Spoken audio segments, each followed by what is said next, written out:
now that Kyle Tucker has landed in Los Angeles. This just in. Literally, this is breaking per Will Salmon.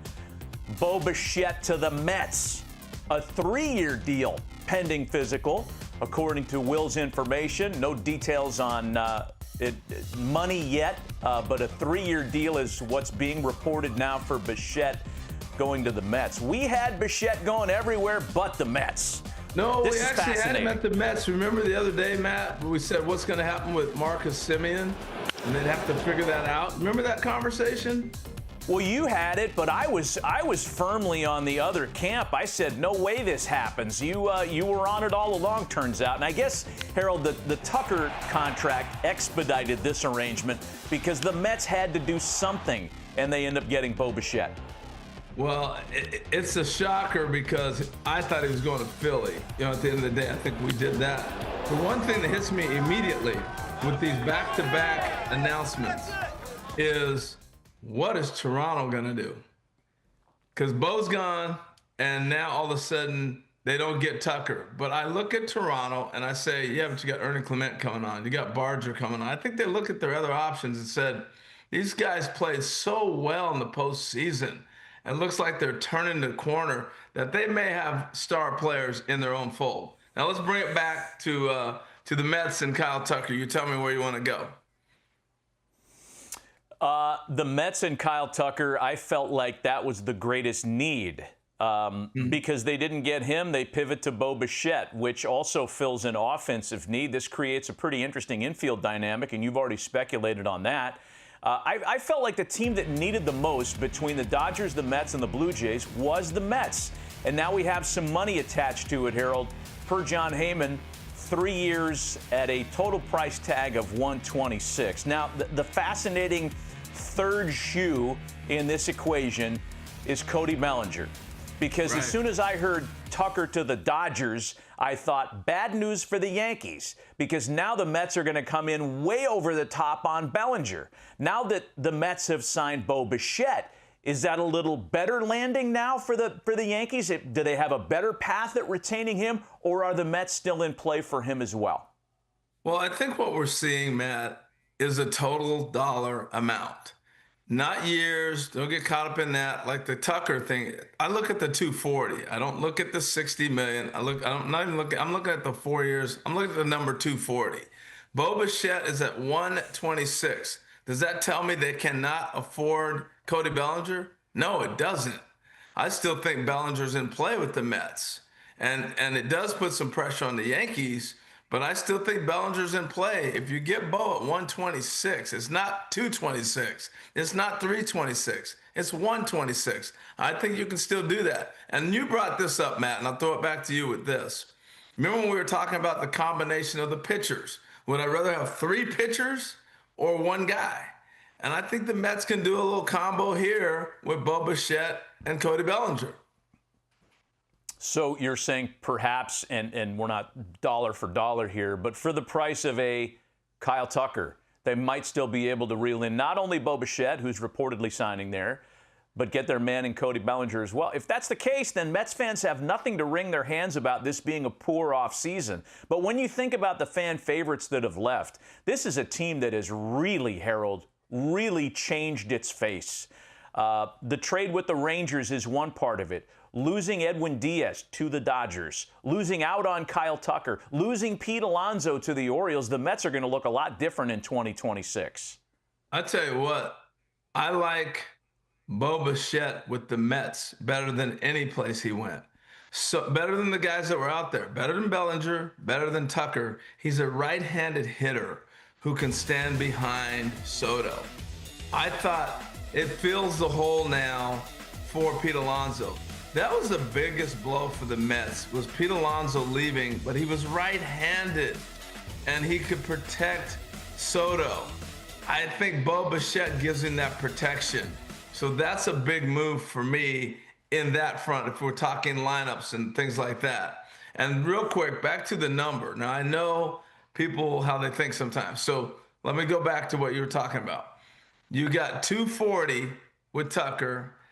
I don't think a combination of 240 and 126 for Bichette gets it done. I don't think Bellinger's going to be in that 240 range. Maybe he is. But even if it was 200, Matt, that's still 326. We started the winter thinking that Tucker was going to be in that $400 million range. I know he had a 10-year offer out there that gets him maybe to those numbers. So if you're the Mets and you start thinking dollar for dollar like we're talking about, and you think, hey, I can get both these guys in the fold for 300 plus million, that's a great deal. Yeah, we got some more context coming in on this too, Harold. Ken Rosenthal sending this out on social media. Some more information on the deal. Bichette to the Mets.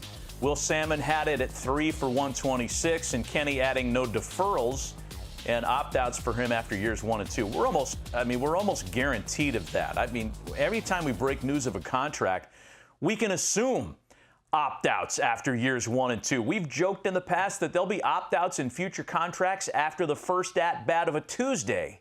I mean, it just seems like that's how you have to do business now. I want to circle back to Toronto with you, Harold, too, specifically, because, look, the Blue Jays were a postseason team last year. They came a breath away from winning a World Series. They added a Japanese import up the middle at shortstop, right? It's pretty clear now that Okamoto is going to play every day for them. Barger is guaranteed everyday playing time now that Tucker's not biting into that. He's going to face plenty of left-handers this year, I would imagine. Toronto's still a formidable team. I think it's a fascinating market, given Toronto hasn't been a player in some of the guys we link them to, including Ranger Suarez, who signed elsewhere. They got their guy earlier when they paid $210 for Dylan Cease. But where do you rank Toronto now? If the offseason were to end right now and Cody Bellinger were to play in Japan, let's say he doesn't sign in the AL East, how do you slot out those AL East teams?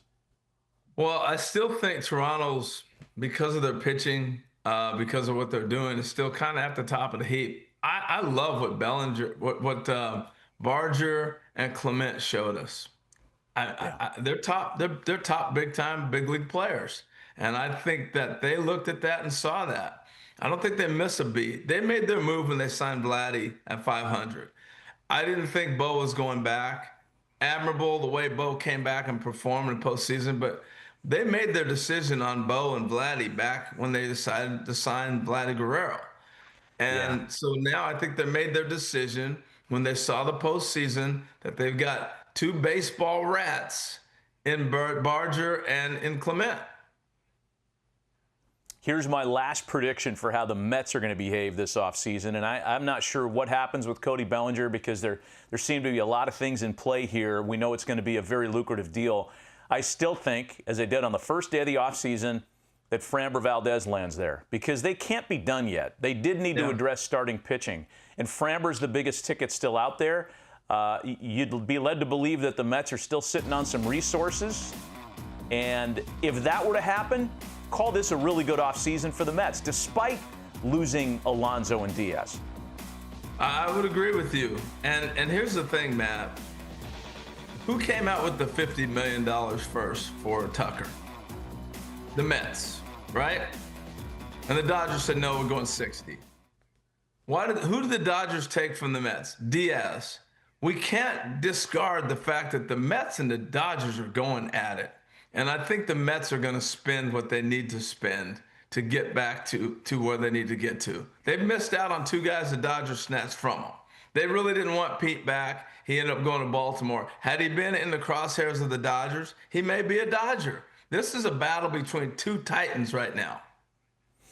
You know, I'm thinking about the Mets infield, Harold, and we're getting some further context on the Bo Bichette signing. JP Morosi is saying, per sources, that Bo Bichette's expected to play third base. So when you look at them third to first, Bo Bichette, Lindor, Marcus Semien, and Mark Vientos, who's going to get an opportunity to play every day at first base. Vientos possibly platooning with Jorge Polanco, who we kind of forgot about joining the Mets because that happened a month or so ago. Yeah. It's a pretty good infield. It's long in the tooth, with the exception of the kid of Vientos. But, man, I dare I say that's a better group than what they had last year. And then the question is this: what happens to Luis Angel Acuna?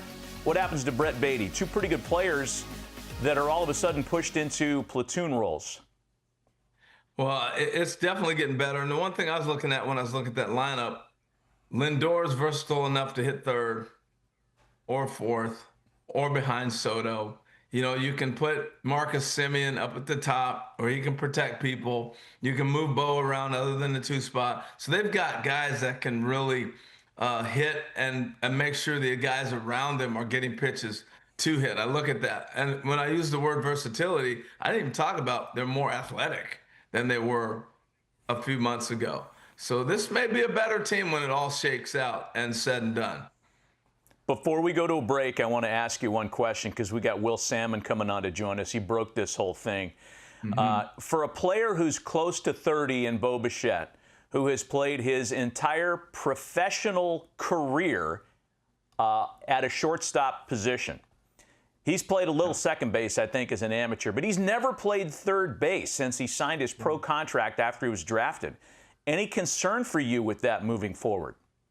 I think third base is easier to play nowadays than maybe 20 years ago because guys are not bunting. You're not having to play in and have to react as much as before. So he can now almost play. He played all those years in a shift before they changed the rules.